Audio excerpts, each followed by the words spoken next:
Olá, bom dia para você acompanhando a programação da TV Paranaíba. Nós estamos começando o Política Cruzada, um espaço reservado para discutir política de um jeito mais fácil para você poder entender.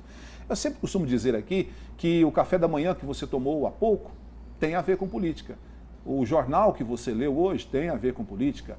A energia que você está gastando nesse momento para assistir a nossa programação, enfim, para fazer o café na cafeteira, a energia para clarear a sua casa, para o ar-condicionado, para tudo que você faz na sua casa, tem a ver com política. E hoje nós vamos discutir um assunto bastante importante que eu gostaria que você reservasse um tempo aí na sua agenda para a gente poder conversar. Na semana que passou, a Câmara dos Deputados aprovou a proposta de reforma trabalhista do governo do presidente Michel Temer, do PMDB. Foram 296 votos a favor e 177 contrários. Para a aprovação, a proposta precisava de, no mínimo, 257 votos. Agora, o texto segue para votação no Senado. Entre os pontos polêmicos, a reforma estabelece regras para que o acordo entre empresários e representantes dos trabalhadores passe a ter força de lei. O que isso quer dizer? Não precisa mais ter a intervenção ou a intermediação de um sindicato, por exemplo, para se fazer um acordo entre o trabalhador e o empregado. Para a gente discutir este assunto, que ainda não é lei, mas pode se tornar logo depois de ser votado pelo Senado Federal, nós estamos recebendo hoje aqui no estúdio do Política Cruzada o Wesley Peixoto, que é assessor sindical do Sinditrans, o Sindicato dos Trabalhadores do Transporte. Bom dia, seja bem-vindo. Bom dia, Henrique, muito obrigado. Tudo bem? Bom dia a todos os telespectadores, bom dia, professor. Seja bem-vindo. E também o professor Jean Carlos Barcelos Martins, que é professor de Direitos Sociais da Universidade Federal de Uberlândia, já esteve aqui outras vezes. Sim. Seja bem-vindo mais uma vez. Bom dia, professor. Obrigado pelo convite mais uma vez. Então, para você que está acompanhando aí, o assunto tem a ver muito, porque você provavelmente é empregado, você trabalha para alguma empresa, presta algum serviço e vai ser afetado de uma forma ou de outra por algum ponto dessa reforma que, como nós dissemos, na semana que passou, foi aprovado pela Câmara dos Deputados e agora precisa da apreciação do Senado Federal. Eu vou começar pelo representante dos trabalhadores aqui, nessa área do setor de transportes, Wesley. Wesley, do ponto de vista sindical, tem ponto favorável, tem ponto contrário ou para o sindicato a reforma não foi boa em ponto algum? Olha, dizer que ela não foi boa em ponto algum seria muito extremista, mas do ponto de vista sindical ela é mais desfavorável do que favorável. Por quê? São poucos os pontos que a gente pode enxergar como avanço. A gente enxerga mais retrocesso do que de fato avanço. E eu poderia destacar vários, mas eu vou começar com o fim da obrigatoriedade do pagamento do imposto sindical às entidades sindicais brasileiras. Isso vai acabar, e acabando com essa obrigatoriedade, a consequência lógica é o fim também do sindicalismo brasileiro. A gente num curto espaço de tempo, vai ver muito sindicato subordinado à classe empresarial, o que vai contra o princípio, a essência daquilo, de o porquê que o sindicato foi realmente criado, inclusive previsto em Constituição Federal. Só para traduzir para quem está acompanhando em casa, para ficar bem mais fácil. Quer dizer que aquele imposto de uma vez por ano que o trabalhador repassa ao sindicato um dia de trabalho dele, um valor relativo a um dia de trabalho dele que é repassado para o sindicato, hoje obrigatório, deixaria de ser obrigatório, ficaria na condição de, olha, eu quero repassar, não, eu não quero repassar, seria isso? Seria facultativo. Facultativo. O meu dia de trabalho do ano de 2016, agora em 2017, eu poderia optar por não passar. O senhor acredita, por não então, ter que esse desconto. Esse valor deixando de ser repassado, o sindicato deixaria de ter recursos para se sustentar, para fazer a estrutura dele, para poder fazer a defesa do trabalhador? Seria isso? Inevitavelmente. Hoje, esse valor ele é integralmente gasto com a estrutura sindical. Prestação de serviço jurídico, serviços sociais e toda a manutenção que a atividade sindical ela exige. E com o fim desse recurso aí, infelizmente, nós estamos falando de inúmeros sindicatos Brasil afora que terão as suas atividades encerradas. Já a gente volta a esse ponto. Deixa eu virar para o professor aqui agora. Professor, reforma foi 100% ruim, foi 100% boa, ou o senhor divide isso aí no meio a meio? Ou, de repente, uma proporção até menor ou maior para um... Você falou dos representantes dos empregados ali, mas não estou representando os empregadores, tá? De forma alguma. Eu vim para fazer a defesa pela área acadêmica do direito do trabalho, né? Eu entendo que o direito do trabalho, que no Brasil tem pouco menos de um século, porque ele foi estabelecido pela CLT em 1943. né, na era do Getúlio Vargas, quando as revoltas sindicais levaram o Estado a fazer essa proteção legal do trabalho, né? Uma atualização é sempre bem-vinda.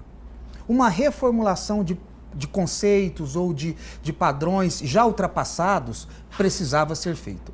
Entretanto, as reformas políticas que têm sido feitas no Brasil, eu não posso concordar com a plenitude delas jamais.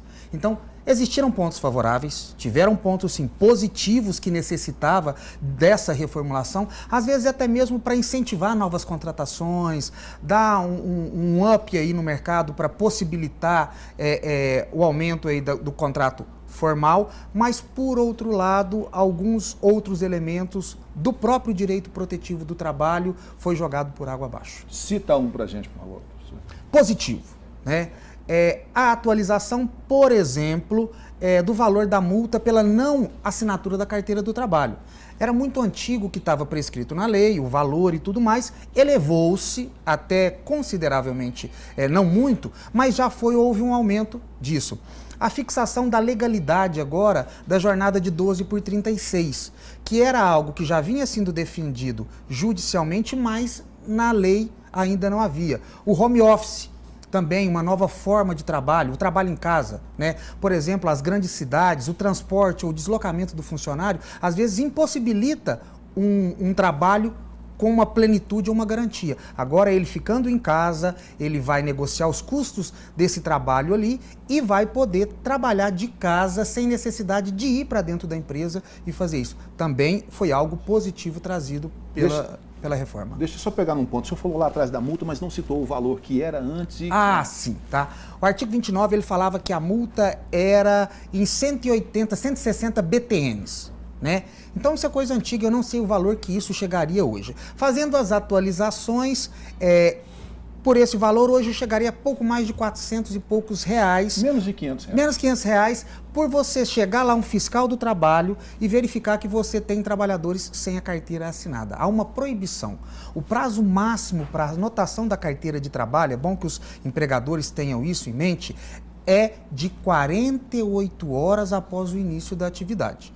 Se ele permite esse trabalho depois de 48 horas sem anotação, ele pode ser multado. O valor da nova multa vai variar de R$ 800 por trabalhador que não tem a carteira assinada para as micro e pequenas empresas, podendo chegar até R$ 3.000 para as demais empresas que não se enquadram aí. Esse é um ponto positivo, então. Positivo. Vamos a pelo menos 2 negativos, então, já que o senhor citou aí, que entre os positivos que o senhor apontou, vamos a um negativo. Como professor de Direito do Trabalho, eu não posso discordar do que o representante do sindicato falou. O direito do trabalho nasceu das lutas de classe.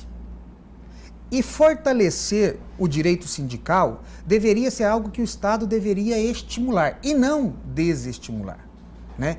Então, com essa medida da negociação agora individual, o acordo individual, antes não existiam acordos individuais. Os acordos só eram feitos com a participação para o empregado pelo sindicato. Podia ser uma convenção coletiva ou um acordo coletivo, mas o sindicato do empregado estava ali trabalhando, participando da negociação. Por quê? Porque o trabalhador ele é hipossuficiente. Por mais que ele tenha uma condição de estudo, de graduação e etc., é ele sempre o necessitado do trabalho e de receber o dinheiro. E o sindicato ele fazia esse contraponto de pé de igualdade com o patrão, retirando ele dessas negociações e colocando agora o acordo individual, tá? Eu tenho medo que essa subordinação ou essa condição aí de hipossuficiência se eleve. O patrão pode chegar, olha, aqui comigo é isso, aceita ou não aceita, tchau, eu vou contratar outra pessoa. Esse é um ponto, deixa eu voltar aqui ao assessor sindical. Pegando isso que o professor acabou de falar, por exemplo, é possível que numa empresa que tenha lá, vamos pensar aqui, 50 funcionários, todos eles, ou grande parte deles, desenvolvendo a mesma atividade, com vários salários diferentes, já que não temos mais o acordo que possa falar, não, o salário pago para um, já que é a mesma atividade, tem de ser pago para todos. É possível que haja isso? É possível. Haverá esse desequilíbrio, essa desigualdade, mesmo que entre funções idênticas. Haverá, por exemplo, excepcionalidade de horários, de jornada de trabalho. Eu posso negociar agora, Rick, de forma individual. O funcionário que é bom de negociação pode ter vantagem. Na verdade, eu não diria bom de negociação, porque eu não entendo que vai caber negociação. Eu não entendo que ele vai exercer algum poder de negociação. Vai ser imposto. Vai ser imposto. E se ele não aceita, ele é dispensado. E hoje, a demanda é maior que a oferta. Se eu não quero, o empregador vai achar alguém que quer. E isso gera uma precarização. Agora, deixa eu te perguntar, já que a gente está batendo muito no ponto do imposto sindical, há uma corrente que prega que os sindicatos enchem os cofres, vou usar esse termo que é o que no popular é dito. O sindicato arrecada muito com isso, mas não faz muito pelos trabalhadores. Não vou citar que esse seja o caso do sindicato de vocês, porque eu já acompanhei algumas lutas, enfim. Mas há essa questão mesmo que paira no ar. Tem sindicato que recebe e que não faz muito, e a negociação fica por isso mesmo, negocia do jeito que dá, não faz uma briga, não faz uma defesa tão clara do trabalhador, e esse sindicato estaria sendo beneficiado. Teria muito recurso, mas defenderia pouco o trabalhador. Rick, Vocês, a classe sindical, os representantes do sindicato, fazem uma meia-culpa? Não há meia-culpa nesse sentido. E nesse caso aqui específico, me atendo especificamente à pergunta, eu respondo pelo Sinditrans. Eu, como representante do Sinditrans, eu tenho convicta, plena certeza de que os recursos são bem geridos e bem administrados. Agora, em todo meio, não só no meio sindical, em todo meio existem as laranjas podres. Agora, a pergunta que eu faço é, você vai jogar um caminhão de laranja fora, porque lá dentro desse caminhão tem algumas caixas podres? A questão é essa. Então, a corrupção, ela está generalizada no país.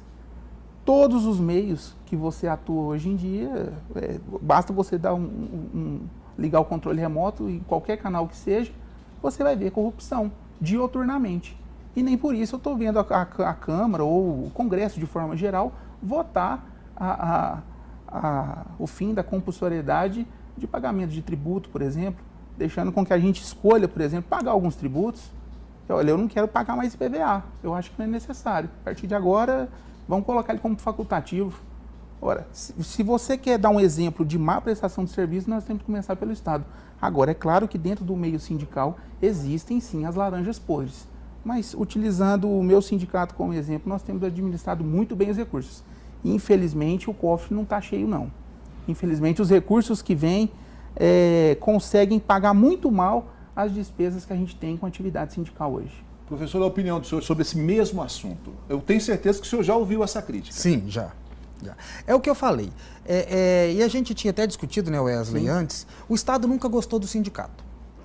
Quando ele foi permitido a sua criação, isso em 1943, porque antes de 1943 era proibido ter sindicatos no Brasil. Tanto que gerou aquelas revoltas que levaram Getúlio Vargas a criar a CLT. Em 43 ele cria a possibilidade, ele autoriza a criação desde que o Estado autorize essa criação. Então havia uma troca. Você vai criar se eu deixar. Depois de 1943, lá em 88, cria-se essa liberdade que todas as categorias podiam se reunir, achando aí da melhor forma possível o interesse dos seus direitos, correto? O que aconteceu é que o Estado aí, ao invés de tentar otimizar a organização sindical, então tentar coibir às vezes essas laranjas podres ou esses sindicatos que não servem para efetivar as garantias dos direitos do trabalhador, ele está agora colocando como uma faculdade. Olha, ninguém mais vai ser obrigado a se filiar, ninguém mais vai ser obrigado a ter o sindicato e vai ficar numa vontade particular de cada um. Isso não pode obrigar esses sindicatos que são considerados laranja podres a realmente trabalharem pelo trabalhador? Poderia. Para poder fazer o trabalhador pensar, não, agora eu vou contribuir porque eu estou vendo uma ação mais efetiva daquele determinado sindicato que me representa. Poderia. O projeto aqui, ele até traz uma outra forma agora de organização, que é a criação dos representantes dos trabalhadores para as empresas com mais de 200 empregados. Então é feita uma eleição, seria como se fosse um sindicato entre os próprios trabalhadores ali. Eles votam, uma associação dentro da empresa. Poderia, mas desvincular isso de uma organização que tem uma regulamentação, como os sindicatos têm e etc., eu acho meio difícil a gente trazer para o direito brasileiro da forma que isso foi colocada. É uma ruptura muito abrupta do que a gente tinha para o que agora vai ter. Bom, já tenho certeza que você gostou do que você viu nesse primeiro bloco aí. Então nós vamos fazer um intervalo, tempo para tomar um cafezinho, a gente já volta. Não saia daí.